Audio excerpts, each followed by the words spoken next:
મિત્રો, મારા ઘરની પરિસ્થિતિ ખૂબ જ ગરીબ હોવાથી ભણતર પૂરું કર્યા પછી મેં શહેરની એક કરિયાણાની દુકાનમાં કામ કરવાનું શરૂ કર્યું.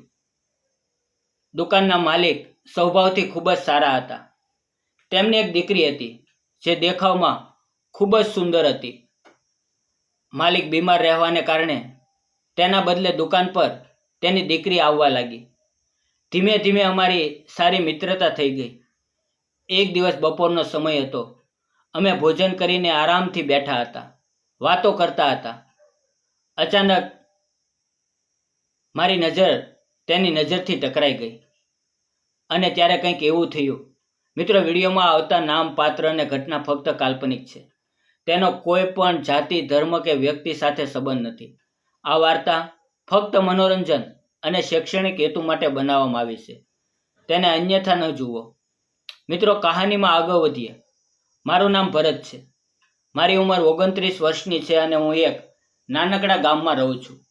હું ફક્ત 12 ધોરણ સુધી જ ભણી શક્યો, કારણ કે ઘરની આર્થિક પરિસ્થિતિ ખૂબ જ ખરાબ હતી. તેથી આગળ ભણી શક્યો નહીં. 12મું ધોરણ પૂરું કર્યા પછી હું ખેતરમાં કે પછી શહેરમાં જે પણ કામ હતું તે કરવા લાગ્યો. મારા એક મિત્રની ઓળખાણથી મને શહેરની એક કરિયાણાની દુકાનમાં કામ મળી ગયું. તે દુકાન મારા ઘરથી અંદાજે 10 કિલોમીટર દૂર હતી. હું રોજ સવારે 8 વાગ્યે દુકાન પર જતો અને સાંજે 6 વાગ્યે ઘરે પાછો આવતો. જ્યાં હું કામ કરતો હતો તે માલિક ખૂબ જ ઈમાનદાર અને સારા સ્વભાવના હતા. તે સમયસર મને પગાર આપતા અને મારી પાસેથી વધુ કામ પણ ન કરાવતા. એક દિવસ હું અને માલિક બંને દુકાન પર બેઠા બેઠા ગ્રાહકોને વસ્તુ આપી રહ્યા હતા. પણ આજે ગ્રાહકો ઓછા આવ્યા હતા, એટલે દુકાનમાં શાંતિ હતી. પણ અચાનક માલિકની છાતીમાં દુખાવો શરૂ થયો અને તેનો ચહેરો પકડીને બેસી ગયા. તેને જોઈને હું ગભરાઈ ગયો. મને સમજાતું નહોતું કે હું શું કરું. મેં તરત જ આજુબાજુના લોકોને બોલાવ્યા અને તેની મદદથી હું તેને હોસ્પિટલ પહોંચાડ્યા. ડૉક્ટરે તપાસ કરી તો ખબર પડી કે તેમને હાર્ટ એટેક આવ્યો છે અને દિલમાં બ્લોકેજ છે. તરત જ તેનું ઓપરેશન કરવું જરૂરી હતું. મેં તેમની પત્નીને ફોન કરીને બધું કહ્યું. મારી વાત સાંભળીને તેઓ ગભરાઈ ગયા અને રડવા લાગ્યા અને તે તરત જ હોસ્પિટલ પહોંચી ગયા. તેણે ડૉક્ટર સાથે વાત કરી અને ઓપરેશન માટે હા પાડી.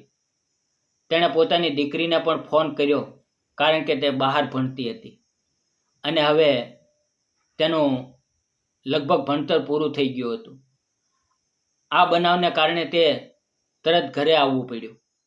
ડૉક્ટરે ઓપરેશન કર્યું અને પછી ધીમે ધીમે માલિકની તબિયત સુધરવા લાગી. પણ હવે દુકાનની આખી જવાબદારી મારા ખંભા પર આવી ગઈ હતી, કારણ કે માલિકને મહિનાઓ સુધી આરામ કરવાનો જરૂરી હતો. હું રોજ દુકાન સંભાળતો હતો, તેમની માટે દવાઓ લાવતો અને અઠવાડિયા બજારમાંથી કે બીજી દુકાનમાંથી માલ લઈને તેના ઘરે પહોંચાડતો. એક દિવસ હું તેમના ઘરે કરિયાણું લઈને ગયો. મેં ઘંટી વગાડી અને દરવાજો ખોલ્યો. મારી સામે ખૂબ જ સુંદર છોકરી ઊભી હતી. તે લગભગ મારી ઉંમરની હતી. હું તેને જોતો જ રહી ગયો, કારણ કે તેનું સૌંદર્ય શબ્દોમાં કહી શકાય તેવું નહોતું. તે એટલી બધી આકર્ષક હતી કે થોડીવાર માટે મારો શ્વાસ અટકી ગયો.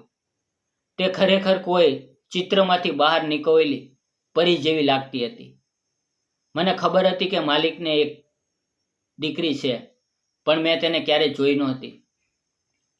તેને જોઈને મારું હૃદય અજીબ રીતે ધબકવા લાગ્યું અને મને લાગ્યું કે જીવન મારી આગળ કોઈ નવો વાંક લઈને ઊભું. તેણે મને જોઈને મીઠું સ્મિત આપ્યું અને અંદર આવવા માટે ઈશારો કર્યો. મિત્રો, તેના સ્મિતમાં એક અલગ જ અપનાપણું હતું. મને લાગ્યું કે પહેલી જ મુલાકાતમાં તેણે મારું દિલ જીતી લીધું છે. હું ધીમેથી બોલ્યો, હું તમારી દુકાન પર કામ કરું છું. ત્યારે તે હસીને બોલી, મને ખબર છે. તેણે મારા હાથમાંથી કરિયાણાની થેલી લઈ લીધી અને મને બેસવાનું કહ્યું. પછી તેણે પોતાની મમ્મીને અવાજ આપ્યો કે હું આવ્યો છું. ત્યારે માલકીન બહાર આવીને બોલી, તું બેસ, હું ચા બનાવી લાવું. મેં કહ્યું, મેડમ, હું દુકાન બંધ કરીને આવ્યો છું. મારે જલ્દી દુકાન ખોલવા માટે જવું પડશે. તે હસતા હસતા બોલ્યા, 5-10 મિનિટ બેસ, થોડીક મોડી ખુલશે તો કોઈ વાંધો નહીં, પણ ચા પીને જજે. તારા લીધે અમને ઘણો સહારો મળ્યો છે. જો તું સમયે દુકાને ન હોત તો માલિકનું ધ્યાન કોણ રાખ્યું હોત અને આજે કંઈ ન બનવાનું બન્યું હોત. તેના આવા શબ્દોથી મારી આંખોમાં આંસુ આવી ગયા, કેમ કે તેના અવાજમાં આભાર અને મમતા બંને હતા. માલિકની દીકરી પણ ત્યાં જ હતી. તે મને ધ્યાનથી જોઈ રહી હતી. તેની આંખોમાં પણ મારા માટે આદર અને અપનાપણું દેખાઈ રહ્યું હતું. થોડી વાર પછી માલિકની દીકરી પોતાના નાજુક હાથોમાં મારી માટે ચા લઈને આવી. મેં ચાનો કપ લીધો અને ચા પીવા લાગ્યો, પણ મારી નજર ચા પર ઓછી અને તેના પર વધારે હતી. તે મારી સામે ઊભી રહી અને મીઠા અવાજમાં બોલી, થેન્ક યુ. તમે મારા પપ્પાની સંભાળ લીધી. તમારો ખૂબ ખૂબ આભાર. મેં ધીમેથી કહ્યું, આમાં થેન્ક યુ કહેવાની જરૂર નથી. આ તો મારું કર્તવ્ય હતું. ચા પીધા પછી હું શેઠના રૂમમાં ગયો અને તેમની તબિયત પૂછી. હવે તે ધીમે ધીમે સારા થઈ રહ્યા હતા, પણ ડૉક્ટરે તેને હરવા ફરવાની ના પાડી હતી.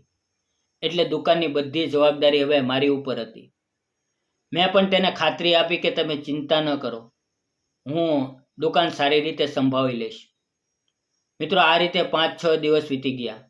પછી એક દિવસ હું દુકાન પર હતો ત્યારે અચાનક માલિકની છોકરી ત્યાં આવી. તેણે મને જોઈને સ્મિત કર્યું અને મારી બાજુના ટેબલ પર બેસી ગઈ. હું આશ્ચર્યમાં બોલ્યો, તમે અહીંયા? તો તે હસીને બોલી, મમ્મી પપ્પાએ મને તમારી સાથે કામ કરવા મોકલી છે. હવે મારું ભણતર પૂરું થઈ ગયું છે. હવે ઘરે બેસીને શું કરીશ? તેથી જ મેં કહ્યું કે દુકાનમાં જઈને હું મદદ કરું. પછી તેણે કહ્યું, તમારું નામ ભરત છે ને? કેમ કે મમ્મી પપ્પા તમને હંમેશા તે નામે બોલાવે છે. તે તેના મીઠા અંદાજમાં બોલી, મારું નામ પાયલ છે. હું થોડી વાર તેને જોતો રહ્યો અને બોલ્યો, ખૂબ સુંદર નામ છે. તેણે ધીમેથી સ્મિત કરી અને તેના ગાલ ઉપર ડિમ્પલ જોઈને મારું દિલ ખોવાઈ ગયું. સાચું કહું તો હું તેના પ્રેમમાં પડી ગયો હતો. હવે રોજ પાયલ પણ દુકાન પર આવવા લાગી. તેને દુકાન વિશે શરૂઆતમાં કંઈ ખબર નહોતી, પણ હું ધીમે ધીમે તેને શીખવવા લાગ્યો. મિત્રો, તેના આવવાથી મારું કામ ઓછું થઈ ગયું હતું અને દુકાનનું વાતાવરણ પણ એકદમ આનંદમય થઈ ગયું હતું. હવે મને થાક ઓછો લાગતો, કેમ કે અમે બંને સાથે મળીને દુકાનને સંભાળતા અને ઘણીવાર એકબીજાને નજરથી ઘણું કહી નાખતા અને ક્યારેક એકબીજાને જોઈને સ્મિત આપતા. થોડા સમય પછી પાયલ પણ દુકાનમાં કામમાં કુશળ થઈ ગઈ. હવે અમે સાથે જ બપોરે ભોજન કરતા.